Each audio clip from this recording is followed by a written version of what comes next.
You're not free. You're not even a person anymore. You're a possession. Imagine.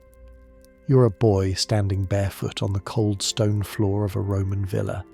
Marble columns rise above you, gleaming in the sunlight, but there is nothing majestic about this place.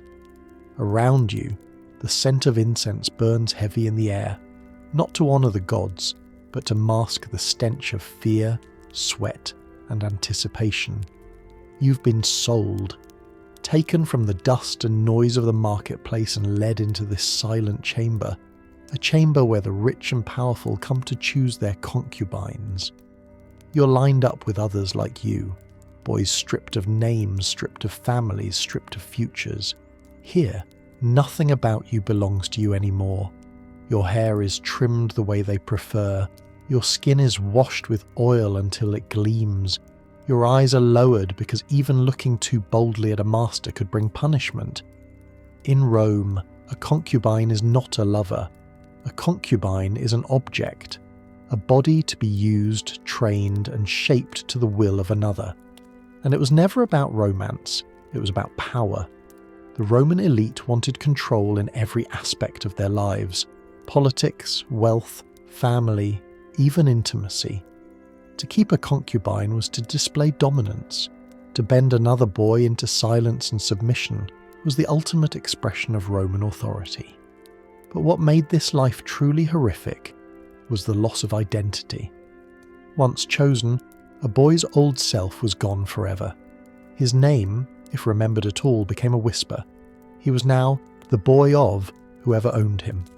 His purpose was reduced to pleasing, obeying, and enduring. And here is the cruelest truth. Society allowed it. Rome had no shame in it. The household might mock the concubine, the Senate might whisper, but the system itself not only tolerated it, it fed on it. If you find this shocking already, hit subscribe so you don't miss the darker secrets ahead. Now picture the training. These boys were taught not just obedience but performance, to speak with charm, to laugh when commanded, to flatter their masters in public, and to be silent in private. The household became their stage, and their own body was the script. Behind closed doors, the fear never ended. Any mistake, too much resistance, too little pleasure, a glance interpreted as disrespect, could lead to punishment. Concubines were disposable, replaceable. If one was broken, another could always be bought. And yet, for all their suffering, their presence was a silent reminder of the contradiction at the heart of Rome, a civilization that worshipped strength, but secretly thrived on submission. For the concubine, there was no rescue, no redemption. Once chosen, there was no way back. But if life as a concubine was brutal within the walls of private villas, what happened when emperors themselves took these boys as lovers? In Rome, desire was never just desire. It was politics. It was theatre. It was a performance of control. The Romans did not divide relationships into right or wrong the way we might imagine today. They did not argue about labels or morality or even gender. To them, intimacy was defined by one thing: power, who held it and who surrendered it. The active partner, the one who commanded, who penetrated, who conquered, retained his status. He could be a senator, a general, even an emperor. No shame touched him because he played the role of dominator. But the passive partner, the receiver, was branded with humiliation. If he was a boy, society could excuse it as youth, as learning, as apprenticeship. But if he was grown, he was mocked as weak, degraded, even less than a man. This was the cruel paradox of Roman sexuality. Two men could be together, but only one could remain truly masculine. The other was stripped of honour, likened to a woman, reduced to whispers and ridicule. And this is where concubines lived their lives, in that fragile, dangerous space between lust and shame. They embodied submission, and in doing so, they absorbed society's scorn. Even when brought into the most powerful households, even when lavished with gifts, they remained shadows. Their bodies might be treasured, but their identities were despised. Imagine walking through the marble corridors of Rome, carrying fine silks and wearing rings gifted by your master, and yet hearing laughter at your back. Whispers that no gold could ever silence. You are not a man in their eyes. You are property. You are a vessel. The double standard was merciless. A Roman senator could own concubines, use them, discard them, and still be respected. But the concubine himself, no matter how loyal, no matter how beloved, was forever stained by the role he was forced to play. This contradiction cut deep into the heart of Roman society, and it didn't just haunt slaves and concubines, it reached the very top. Because if a man's worth was measured by the role he played in intimacy, then even the most powerful figures in Rome were vulnerable to gossip, ridicule, and scandal. And soon, even the greatest generals and rulers could not escape this double-edged standard. Julius Caesar, a name that shook the foundations of the ancient world, a man who conquered Gaul, defied the Senate, and marched across the Rubicon with unshakable resolve.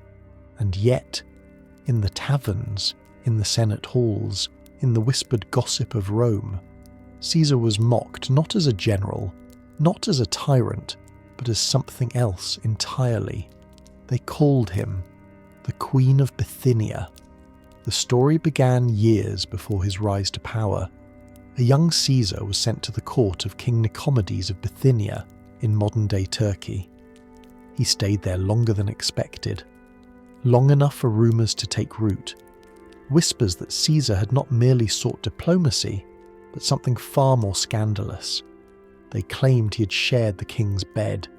They claimed he had played the passive role, and in Rome that was not just gossip, it was a weapon. The Senate sneered. Political enemies spread cruel verses. His soldiers, behind his back, sang mocking songs as they marched. They could not attack Caesar's brilliance, his victories, his ambition, but they could attack his masculinity. Because in Rome, the bedroom was political. To suggest that Caesar had been submissive to another man was to suggest that he was unfit to dominate an empire, that he could command legions in battle, but not himself in private. Of course, the truth is forever lost to history. Perhaps Caesar's stay in Bithynia was only business. Perhaps the rumours were lies, sharpened into daggers by rivals. But the fact remains, the mere possibility was enough to scar his reputation. For the rest of his life, the insult clung to him. Even in triumph, even as dictator, even as the most feared man in Rome, he could not silence the mocking epithet, the Queen of Bithynia. And so we see the danger of Rome's double standard. Even a man who would become dictator for life, who bent the Republic to his will, was never safe from the politics of intimacy. Sexuality was not private, it was a battlefield, and the scars it left could never fully be erased. But Caesar's scandal was only whispered, only sung in hidden corners of Rome. What happens when an emperor does not hide at all, when he elevates his concubine beyond human flesh and makes him into a god? If Julius Caesar's whispers lived in the shadows, Emperor Hadrian's love would be carved into stone. Hadrian, commander, builder, philosopher, was one of Rome's most celebrated rulers. He rebuilt the empire's frontiers, raised monuments, and left behind a wall in Britain that still stands today. Yet his most enduring legacy was not in marble or conquest. It was in the shape of a boy, named Antinous. Antinous was young, striking, and intelligent. He entered Hadrian's orbit first as a companion, a student, perhaps even a page. What began as mentorship grew into something deeper, an intimacy that was impossible to ignore.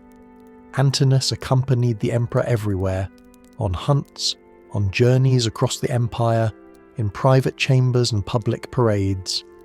He was not just a concubine. He was Hadrian's shadow, his chosen reflection. But then came the river. In 130 AD, while travelling through Egypt, Antinous drowned in the Nile. No one knows how. Was it an accident? A ritual sacrifice? A desperate act of love to preserve Hadrian's fortune, as some whispered? The truth sank with him beneath the dark waters. What we do know is this: Hadrian was shattered. The emperor who commanded legions was reduced to grief so profound it stunned the empire.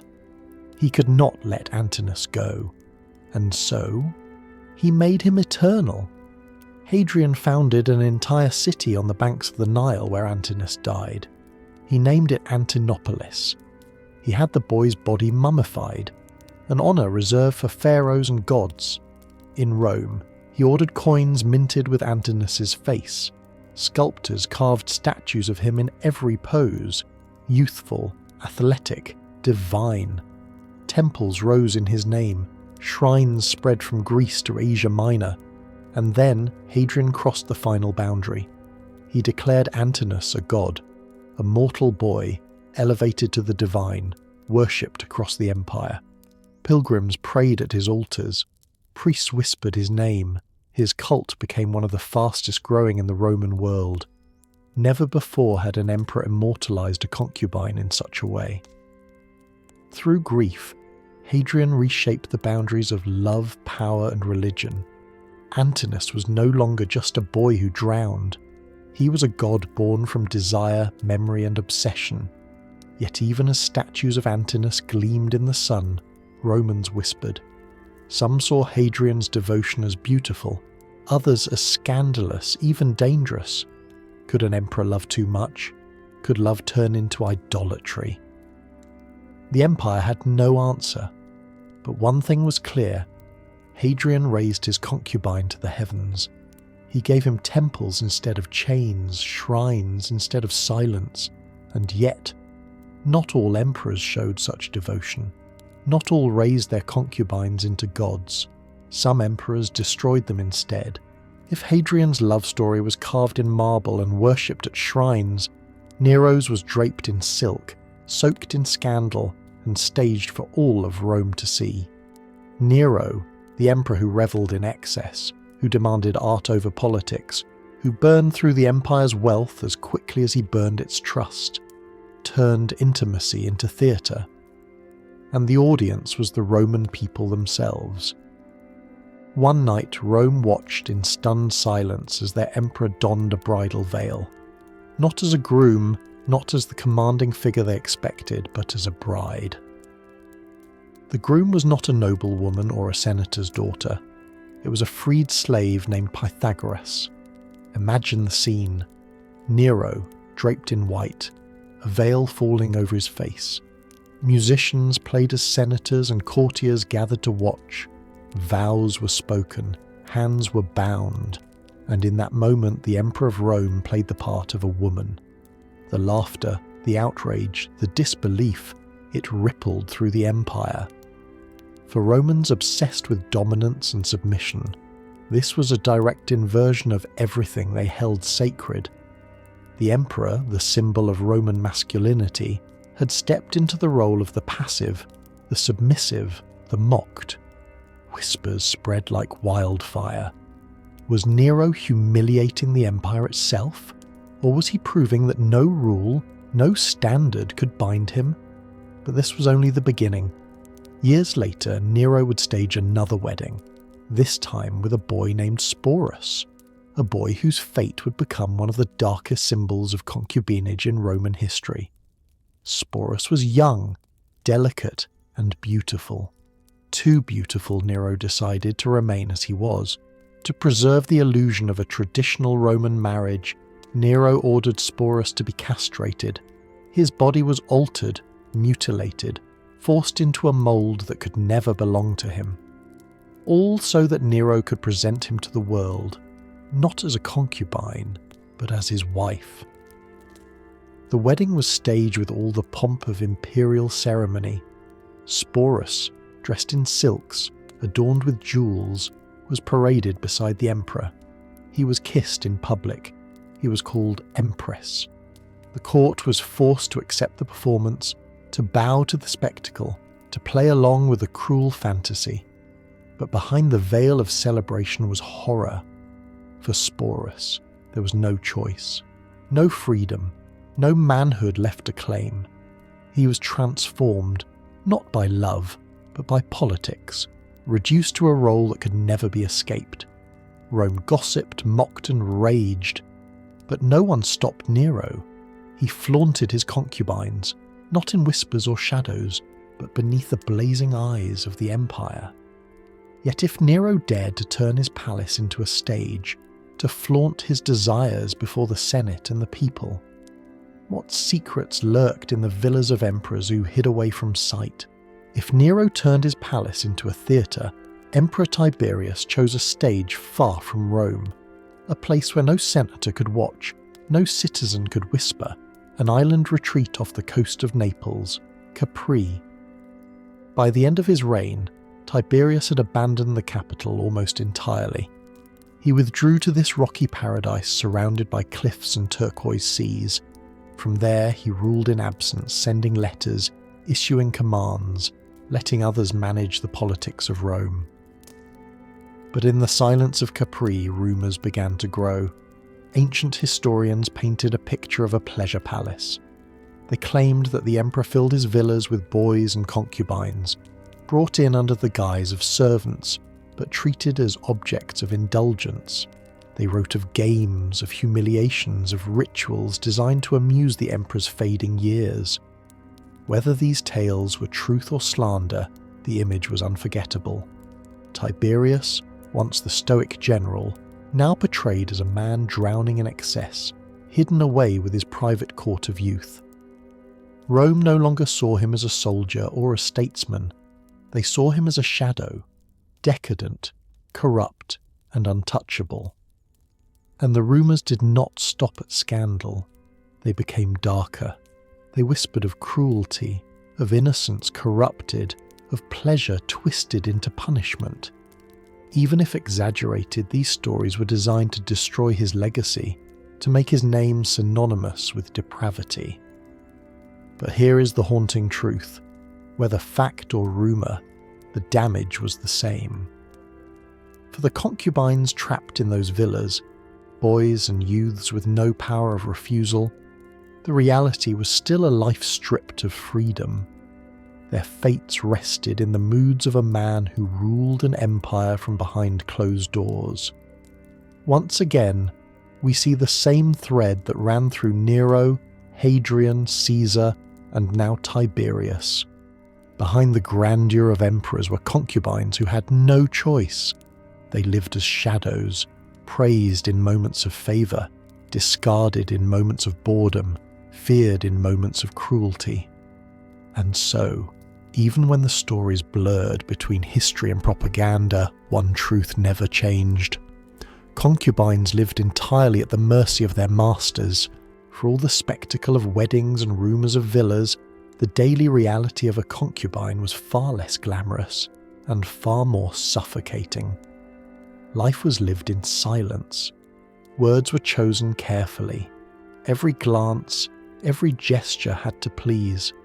They were trained to smile at cruelty, to endure humiliation without protest, to flatter men who saw them not as human beings, but as possessions. By day, they might walk the halls of marble villas, draped in silk, adorned with gifts that would have made others envious, rings, perfumes, even fine education, treasures that seemed like privilege.